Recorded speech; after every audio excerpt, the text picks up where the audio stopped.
5, 4, 3, 2, 1, masuk.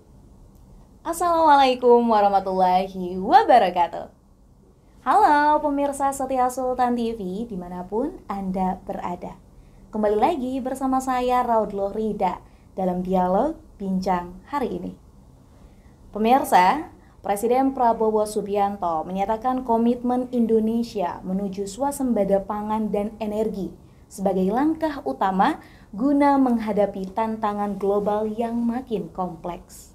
Komitmen tersebut disampaikan pada pidato pertamanya usai pengucapan sumpah sebagai Presiden Republik Indonesia pada Minggu 20 Oktober 2024.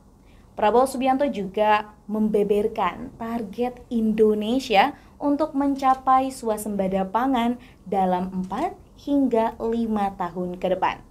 Lantas, apakah target 5 tahun ke depan realistis untuk diwujudkan oleh pemerintahan? Saat ini di studio Sultan TV telah hadir narasumber kita, Bapak Dadung Harisetyo, yang merupakan Ketua Umum Komunitas Masyarakat Pertanian Suta, yaitu Sentra Usaha Tani dan Agrobisnis Nusantara. Mari kita sapa terlebih dahulu. Assalamualaikum Bapak. Waalaikumsalam warahmatullahi wabarakatuh. Apa kabar nih Bapak? Alhamdulillah, terima kasih Mbak. Alhamdulillah. Sehat ya Pak ya? Alhamdulillah sehat. Alhamdulillah. Dan tentunya kami mengucapkan terima kasih Bapak sudah Sama-sama. meluangkan waktunya. Kita ngobrol-ngobrol nih Pak, Ya, masalah siap. swasembada pangan yang ini nih lagi happening nih Pak. Iya. Lagi news. Betul sekali. Nah, jadi tema perbincangan kita hari ini nih Pak, ini berkaitan dengan swasembada pangan dengan tema mewujudkan swasembada pangan Iya. Indonesia. Iya. Nah, ini kan banyak nih Pak ya, apalagi baru-baru ini berita juga yang berkaitan dengan salah satunya swasembada pangan terkait dengan petani, ya Iya. Pak ya, yang dibebaskan hutannya Iya, nih Pak. iya. Ini kan akhirnya juga mencuat terkait dengan swasembada pangan. Iya. Tapi banyak orang Pak yang masih belum paham Iya. terkait dengan makna swasembada pangan. Iya. Menurut Bapak, sebenarnya apa sih Pak swasembada pangan tersebut? Kata-kata swasembada pangan itu kan dikenal sejak, menurut saya Ya. ya, sejak zaman Pak Harto lah. Hmm. Swa itu kan swasembada itu maksudnya kemandirian pangan, Ya. memproduksi pangan sendiri, kan itu kan. Mm. Jadi kekuatan untuk memproduksi pangan sendiri, swasembada. Betul. Itu. Oke. Nah, kenapa Pak swasembada pangan ini menjadi isu yang krusial dan kenapa sih Indonesia ini penting harus swasembada pangan? Ya, iya, sebagai wujud rasa syukur saya sangat appreciate ya dengan Pak Prabowo. Swasembada pangan ini kan wujud atau manifestasi dari rasa syukur kita hidup di Indonesia. Karena Indonesia ini ya kan sudah dikaruniai oleh Tuhan Yang Maha Esa.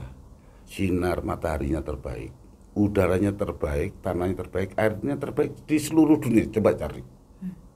Matahari kita bersinar berapa jam dibandingkan negara yang lain. Udara kita ini tidak ada panas yang terlalu, tidak ada dingin yang terlalu, nggak ada salju Mbak. Di desa-desa itu. Betul. Coba kalau di Eropa susah. Terus kemudian tanah kita ini subur Pak. Iya kan? Sebetulnya tidak membutuhkan pemupukan yang terlalu besar, biaya yang tinggi. Air kita mau air laut, air tawar, air hujan ada semua di sini. Nah, kalau kita nggak bisa swasembada dengan alam kayak gini, nggak tahu ini yang bodoh siapa ini. Jadi pertanyaan ya Takut, Pak saya ya. takut dikutuk oleh Tuhan.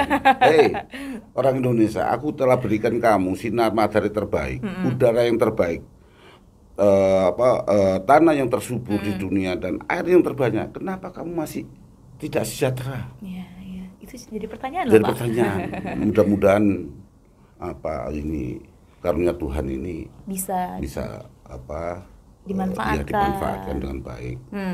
Kita berharap Pak Prabowo dengan swasembada pangan itu merujuknya kepada Tuhan Yang Maha Esa lah. Oke, nah Dosa kita kalau kita nggak bisa wujudkan swasembada pangan ini. betul. Kita sudah dikasih kelebihan lah gitu ya Pak ya. Kelebihan Salah sama satunya memang Tuhan. Indonesia nih ya. Iya.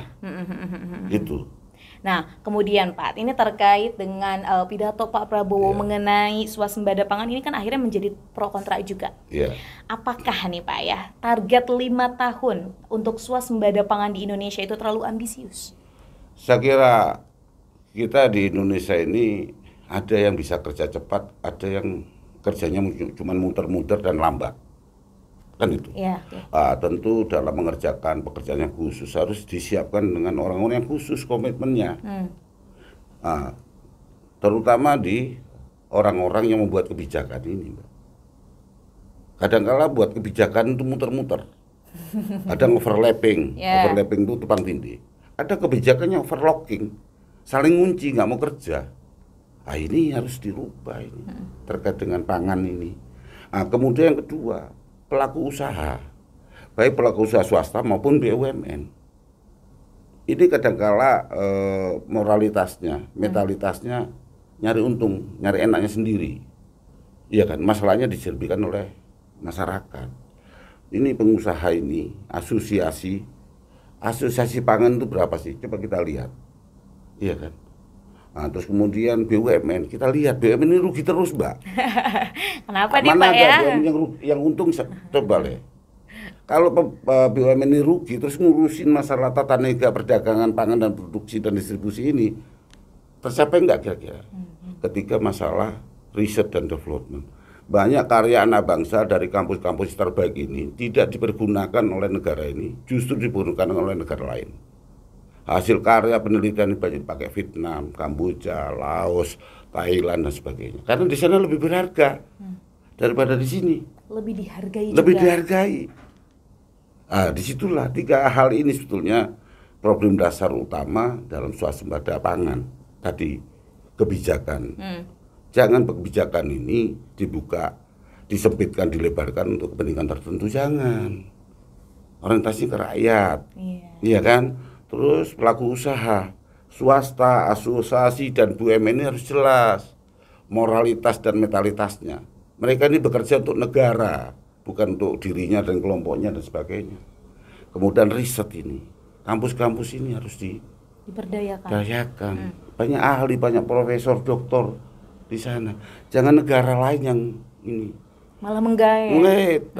Kemarin yang Pak Jokowi datang ke IPB pernah sampai kenapa IPB ini kurang greget memberikan kontribusi pemerintah.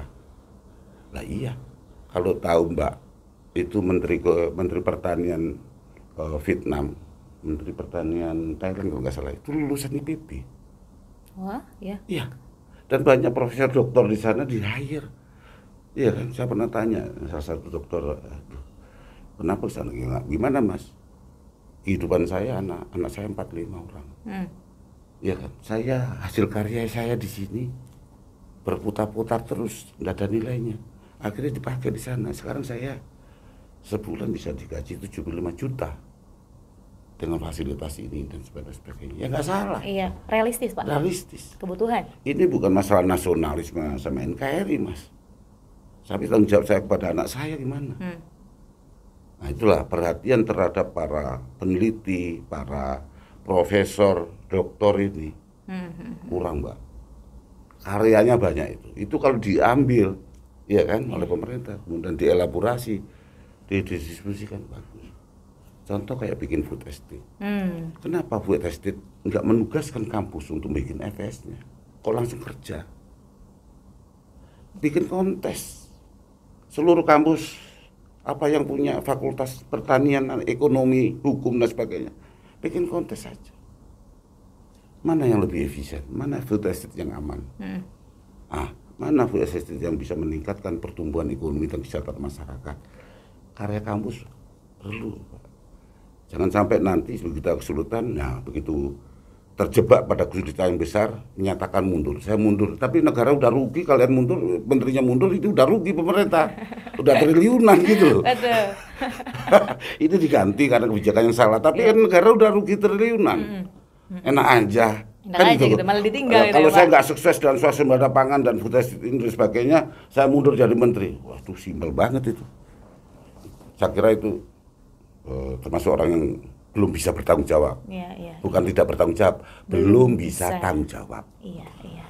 Nah betul Pak ya. Jadi memang kalau semisal dilihat apakah itu merupakan target yang ambisius, tentunya setiap negara punya ambisiusnya masing-masing ya Pak ya. Bisa Mbak. Kalau Pak Prabowo mau tangan besi kasarnya ini, menggerakkan itu bisa. Cuma tentara ini kan bisa bergerak. Kan untuk itu. Tapi selanjutnya apa?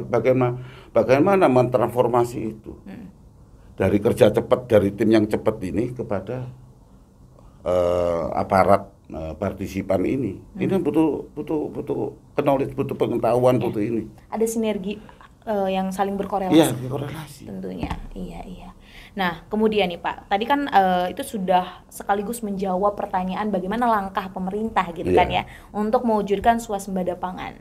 Nah, ini juga perlu Pak diedukasi kepada masyarakat terkait dengan keuntungan dari swasembada pangan. Iya, jadi swasembada itu ada manfaatnya, ada keuntungan, ada hasilnya. Manfaatnya apa? Kan itu masyarakat bisa terlibat di situ. Iya kan, dapat ilmu, pengetahuan dan sebagainya. Keuntungannya secara ekonomi mendapatkan income buat dia. Hasilnya apa? Dinikmati secara terus menerus dan berkembang sehingga keluarga ini, masyarakat ini bisa hidup sejahtera. Jangan seperti sirkus, iya kan? Hanya senang sesaat, iya kan? Setelah beli tiket sudah selesai habis, ya sudahlah kan itu kan. Tidak ada tindak lanjutnya. Tidak ada lanjutnya. Jangan apa main sirkus.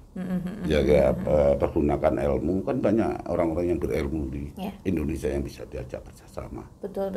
Jadi sebenarnya kalau kita lihat dari keuntungan yang diperoleh jika Indonesia ini mencapai swasembada pangan, tentunya ini pasti akan membuat rakyat juga sejahtera.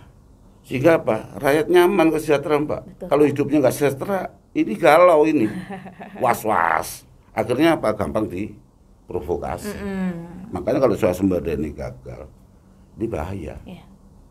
Bahaya. Perlu usaha yang kuat juga ya Pak untuk merealisasikan. Yang serius. Iya. Nah, baik Pak. Makin seru pembicaraan kita mengenai swasembada pangan.